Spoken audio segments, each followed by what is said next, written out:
Gorgeous music. Thank you. President of the Federal Republic of Germany, Dr. Steinmeier, Mayor of Berlin, Minister for Culture and Media, Dr. Monica Grütters, Director of the Humboldt Forum, Professor Dagalo, ladies and gentlemen, good afternoon. Actually, good morning-ish. It's almost afternoon. Thank you for having me here. When I was researching my second novel, Half of a Yellow Sun, which is set during the Nigerian Biafran War that started in 1967, a woman told me a story about her elderly father. It was early in the war, and they were in their Biafran hometown, feeling relatively safe because the war seemed far away. Then suddenly they heard the loud, terrifying sounds of bombing very close to them, and they knew that they had only minutes to leave their home and run into the interior for safety before the Nigerian soldiers arrived. The elderly father was a wealthy man, but the only thing he rushed to take with him was his ikenga, a piece of wood, a beautifully carved piece of wood. But it wasn't just a piece of wood. It was also the repository of spiritual meaning. The ikenga represented his chi, his personal spirit, as well as his ancestors, his guardian angels. I was struck by this story. This man, facing the possibility of never seeing his home again, chose the thing that mattered most to him. Of course, he cared about his material possessions, but he believed that those could eventually be replaced, while his ikenga was irreplaceable. There are ikengas in various museums all over the world today, and it is easy to forget as we stare and admire them behind cold and clinical glass barriers that these are objects that are religious, spiritual, sacred. Art lives in history, and history lives in art. Much of what we call African art are also documents. They tell stories. Some are literal in their storytelling, like the beautifully ornate Benin stool that was sent to the Oba of Benin by his people when he was exiled by the British, and which he looked at and immediately could deduce from the carvings the state of his British plundered land. Other sculptures and carvings are more metaphorical. They speak to the dignity of a people, to their worldview, to their aspirations. Some of the early Christian missionaries across the African continent were very keen on destroying African art. Carved African deities, which they told the Africans were just magic. I cannot help but wryly wonder what could be more magical than the story of a man who dies and then magically rises again, a man who also manages to magically give his body as bread. And I say this, by the way, as a newly returned Roman Catholic. The point is that belief systems vary, and as long as they feed the spiritual needs of a people, they're valid. We cannot be dismissive of a belief system merely because it is unfamiliar to us, just as we cannot be dismissive of a history because we are uncomfortable with it. So I'd like to tell a small story about a Nigerian woman who's married to a Belgian and has lived in Belgium for many years. She said once that she was shocked that her son, while being taught Belgian history, was taught nothing about Congo. They teach my son in school that he must help the poor Africans, she said, but they don't teach him about what Belgium did in Congo. Now, if her son does not learn that the modern Congo state began 100 years ago as the personal property of a brutal Belgian king who was desperate to get wealthy from ivory and rubber, If her son does not learn that the hands of Congolese people were chopped off with rusty axes for not producing enough resources to meet a king's greed, if her son does not learn that the Belgian government later ruled Congo with a deliberate emphasis on not producing an educated class, if this young Belgian boy knows nothing of these incidents, then at some point they will perhaps no longer have happened, because the past, after all, is the past, because we collectively acknowledge that it is so. It is not that Europe has denied its colonial history. That would be too crude. It is instead that Europe has developed a way of telling the story of its colonial history that ultimately seeks to erase that history. The former French Prime Minister, Nicolas Sarkozy, gave a now infamous speech in Senegal, in which he said, "I have not come to deny mistakes or crimes. Mistakes were made and crimes committed. But no one can ask of the generations of today to expiate this crime perpetrated by past generations."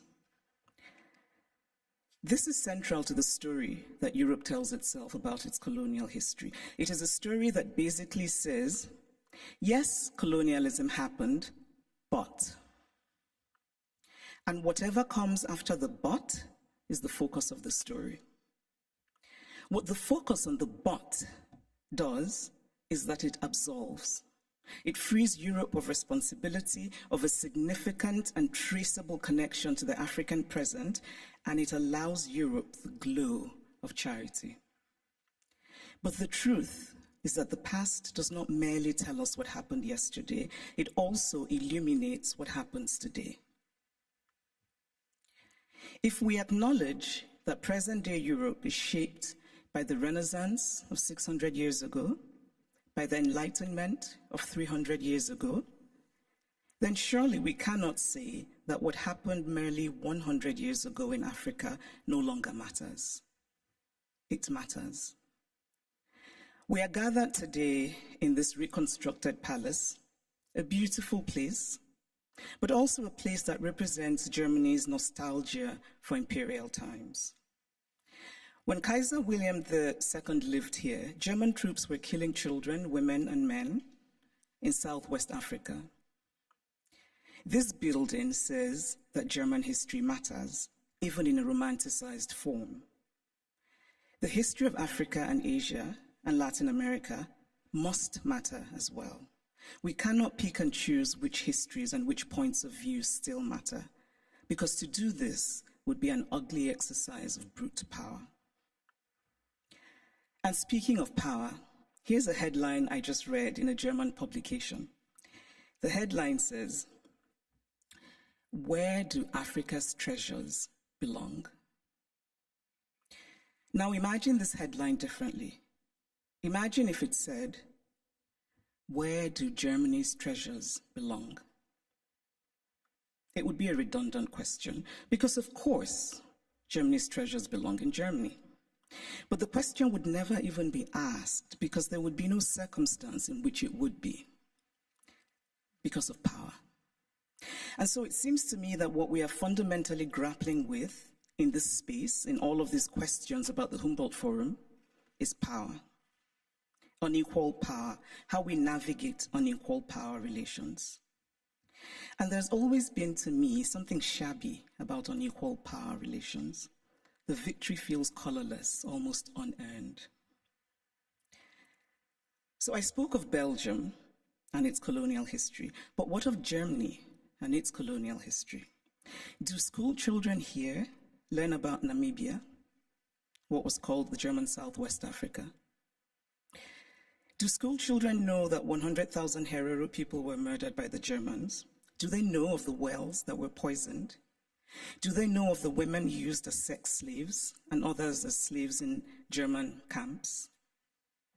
Do they know of the Nama people killed and of the Maji Maji revolt in German East Africa? And why should they know? Because to tell only one part of a story is essentially to lie. A story is true only when it is complete. Germany is Beethoven, and Germany is Bach, and Germany is also its colonial atrocities that have resulted in hundreds of African skulls being stored in the basement of museums here in Berlin, skulls of men whose spirits cannot be at rest, men who could well have been my great-grandfather had I happened to have been born in Eastern rather than Western Africa. It is only fair to fully own all of the stories of Germany. All countries have parts of their pasts that they're not proud of, that they would rather forget. But it takes courage to face those parts and bring in some light. And this is a time for courage. The courage to hear dissenting voices, such as those of the people who are outside right now protesting. They should be heard and included. They have valid concerns. The courage not merely to say, we take your criticism, but to follow it with action. The courage to say, we were wrong. The courage to say about art acquired illicitly, this is not ours. Tell us what to do with it. The courage to do provenance work and to actively use local knowledge. The courage to act and to act now and not become crippled by endless planning and endless talking. The courage to believe that it can be better. We cannot change the past, but we can change our blindness to the past. And why, by the way, is the term ethnological used for art from certain parts of the world and not art for other parts of the world? And then in discussing some of this art that we term ethnological, and I would argue that the language itself already suggests a hierarchy of value, when we talk about this art that was stolen, we're told that they cannot be returned to Africa, for example, because Africans will not take good care of them. It is not merely condescending to say, I cannot return what I stole from you because you will not take good care of it. It is also lacking in basic logic. Since when has the basis of ownership been taking good care of what is owned? This position is paternalistic arrogance of the most stunning sort. It does not matter whether Africans or Asians or Latin Americans can take care of the art stolen from them. What matters is that it is theirs. The brilliant Nigerian artist Victor Hikameno put it much better than I could, and in very Nigerian terms. He says, if I come and steal your wrapper, and I say I won't give you back your wrapper because you will not tie it properly around your waist, or you will not wash it well, and so the colors will fade, or this or that, all are irrelevant. The wrapper is mine, and I can do with it what I will. Give me back my wrapper because it is mine. The metaphorical wrapper, for those of you who are befuddled by wrapper, it's a piece of cloth, should be returned for the reason that Hikameno illustrates, which is respecting the property of others, but also because Europe has defined itself as a place of certain values: progress, liberty, fraternity, tolerance, individual rights, and most of all, the rule of law. A nation that believes in the rule of law cannot possibly be debating whether to return stolen goods. It just returns them. And so if the dignity of those from whom the art was stolen does not matter, then surely this idea should matter, that Europe should be what it claims to be. Live up to the ideals with which you define yourself.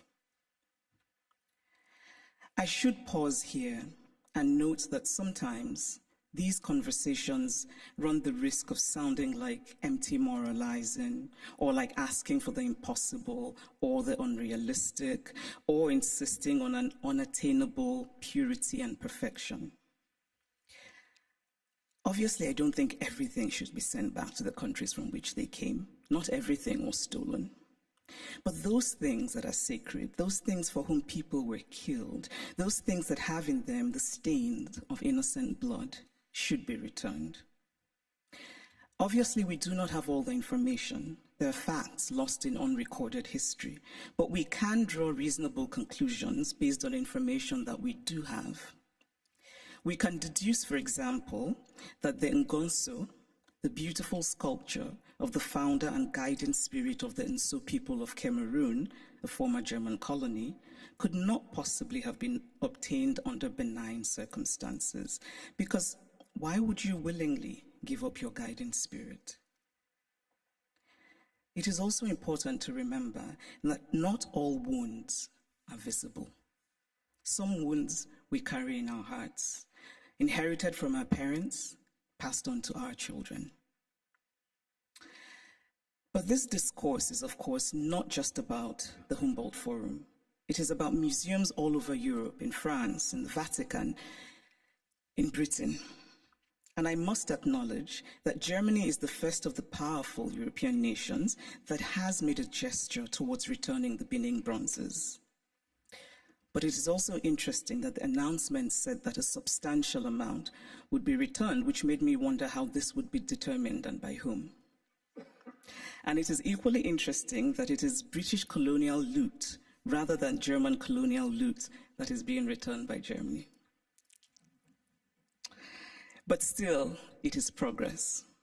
And Germany's action, this gesture towards righting what is wrong, must be acknowledged. My acknowledgement of it is not to say that the work is done, but that the work has started, and that perhaps a place like the British Museum, and I know that Neil is here, which owns the majority of the Benin bronzes, might perhaps be inspired by the German decision, and that hopefully the British Museum will rethink and that hopefully the British Museum will rethink its policy of retain and explain, which is unacceptable. So this is the Humboldt Forum. A forum usually implies, among other things, a space created for a free exchange of ideas. One can only hope that the Humboldt Forum will live up to its name as a space for true intercultural and transcultural exchange of ideas in mutual respect between the cultures. But this rhetoric, free exchange of ideas, must be practical. And by that, I mean such things as travel visas. It must be easy for people from Africa and Asia and Latin America who should participate in these conversations to get travel visas. The Humboldt Forum was conceived as a place to tell the universal story of the human race from multiple perspectives. This is a commendable idea, but it is incomplete. Because again, we must confront the issue of power. Who tells the story? Who is the teller and who is told about? Who decided that African art should be labeled ethnological? Who has the right to exhibit the other?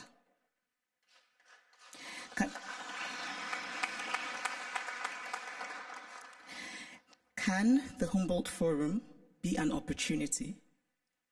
Can it become, among other things, a project of remembering, solemn, honest, mutual, and respectful? In conclusion, I want to say that I believe very much in dialogue. And I really believe that we can recreate the world by acting more courageously. To act with courage is to have concrete hope in a better future. We carve out a small space of the world, we shape and we reshape it, and in that way, small slice by small slice, we walk slowly, yes, but we walk on the path to real progress. Courage and hope are intertwined. Courage is an act of hope, and hope is born of courage. Acts of courage create hope, and there is nothing more essential to the human spirit than hope. So here's to courage. Thank you.